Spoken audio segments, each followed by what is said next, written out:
I'm here in this British Council conference on entrepreneurship because I think it's incredibly important that universities in the UK and the US can exchange ideas and generally engage in a debate about what's happening with entrepreneurship in all aspects of university activities. That's in teaching and research and the things that we often refer to as outreach or third leg activities. Looking through the program, and I'm talking at the start of the day, there's a number of interesting activities that are coming up. There's people looking at entrepreneurship in STEM areas, that's the science and technology hardcore areas, as well as in the creative aspects of university life.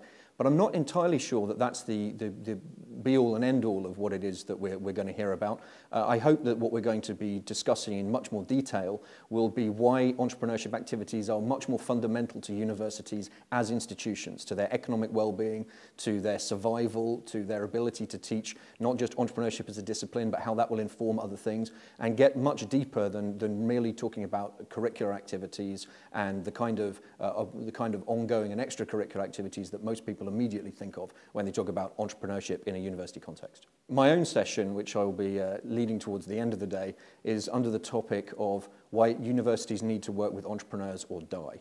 And my intention is to be a little bit provocative. My point is a serious one. Unless entrepreneurial students and entrepreneurial activities are embraced by universities, I'm not entirely sure that they're going to survive in their current form. If we look at the threats that face universities right now, cuts in public sector and federal funding to their research grants, the rise of such organizations as edX and Coursera, which are offering high-quality teaching through the internet, then it's really unclear what universities are going to do and how they're going to respond. And these external threats are ones that I think entrepreneurship, applied widely across the institutions, are going to be able to help counter.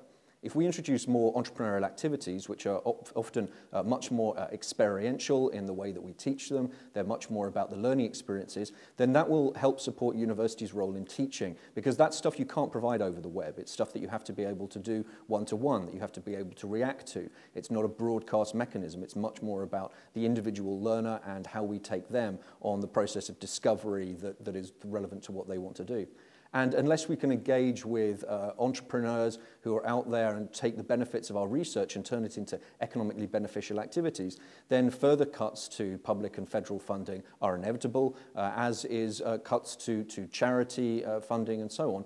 And the entrepreneurs of the future, the ones who might provide additional finance, particularly in a US context, much more so than in the UK, they're not really going to feel the necessity to give back to those institutions if they didn't give them a start in life.